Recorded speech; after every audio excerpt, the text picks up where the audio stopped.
Good morning दोस्तों। SBI securities के morning podcast में आप सभी का स्वागत है। दोस्तों, आज के पॉडकास्ट में हम बात करेंगे कि निफ्टी और बैंक निफ्टी में हम क्या प्लान कर सकते हैं और ऐसे कुछ सेक्टर्स भी देख लेते हैं जिस पे आपको फोकस करना चाहिए। सबसे पहले हम ग्लोबल मार्केट्स को देख लेते हैं। फेड के डोविश मिनट्स के बाद 3 बड़े US इक्विटी इंडाइसेस थोड़ा पॉजिटिव क्लोज हुए, जहां S&P 500 0.34%, नैस्डैक 0.47% बढ़ा और डाउ जो है लगभग फ्लैट रहा।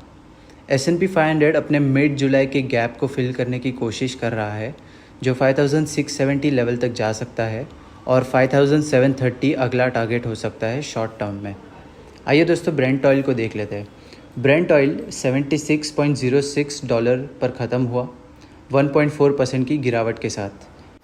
दोस्तों, 80 और 79.8 का जोन ब्रेंट ऑयल के लिए इमीडिएट रेसिस्टेंस का काम करेगा और प्राइसेस 73 पर बैरल तक जा सकते हैं। ब्रेंट क्रूड ऑयल के प्राइसेस में ये गिरावट जो हुई है वो तेल इंपोर्ट करने वाली इकोनॉमी जैसे इंडिया के लिए एक पॉजिटिव बात है। अब दोस्तों बात करते हैं US डॉलर इंडेक्स के बारे में। दोस्तों, US डॉलर इंडेक्स अपने 8 महीने के लोवेस्ट लेवल पर है। अब सभी की नज़र फ्राइडे को होने वाले फेड के एनुअल गैदरिंग जैक्सन होल पर है। अगर इंडेक्स 100.8 के लेवल से नीचे सस्टेन करता है तो 99.5 लेवल तक और गिरावट हो सकती है। दोस्तों, हमने बात की ग्लोबल मार्केट्स के बारे में, US डॉलर इंडेक्स और ब्रेंट ऑयल के बारे में। अब हम बात करेंगे निफ्टी के बारे में। दोस्तों, बुधवार को निफ्टी ज़्यादा समय साइडवेज रेंज में रहा, 24,740 और 24,690 के बीच, जो पिछले ट्रेडिंग सेशन में बनाई थी। आखिरी घंटे में ये रेंज ब्रेक करके 0.29% की बढ़त के साथ बंद हुआ। दोस्तों, लेवल्स के बारे में बात करें तो 24,600 और 24,550 का जोन इम्पॉर्टेंट सपोर्ट बनेगा और ये रिबाउंड 24,900, 24,950 तक जा सकता है।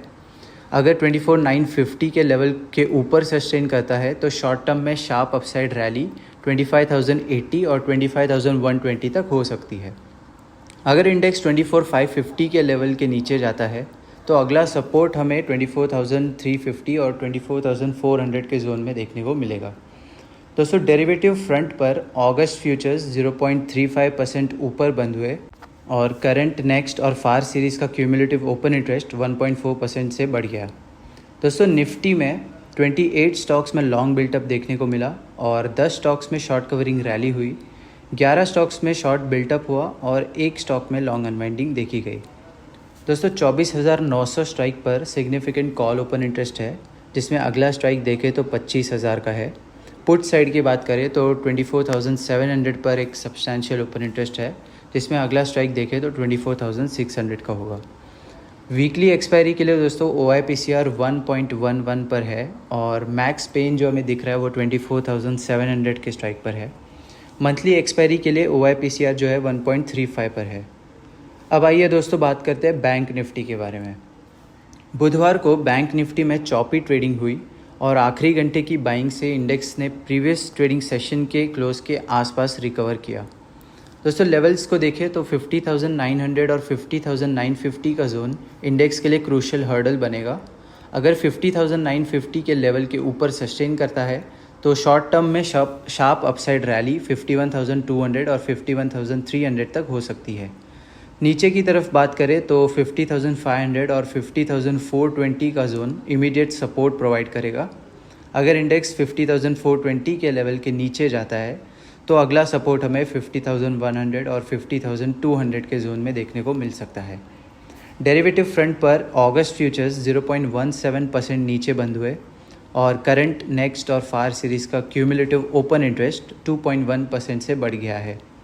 दोस्तों, इसमें 51,000 स्ट्राइक पर एक सिग्निफिकेंट कॉल ओपन इंटरेस्ट है, जिसमें अगला स्ट्राइक देखें तो 51,500 पे होगा। पुट साइड की बात करें तो 50,500 पर सब्सटैंशियल ओपन इंटरेस्ट है, जिसमें अगला स्ट्राइक देखें तो 50,000 का होगा। दोस्तों, अगस्त सीरीज़ के लिए OIPCR जो है 0.9 पर है।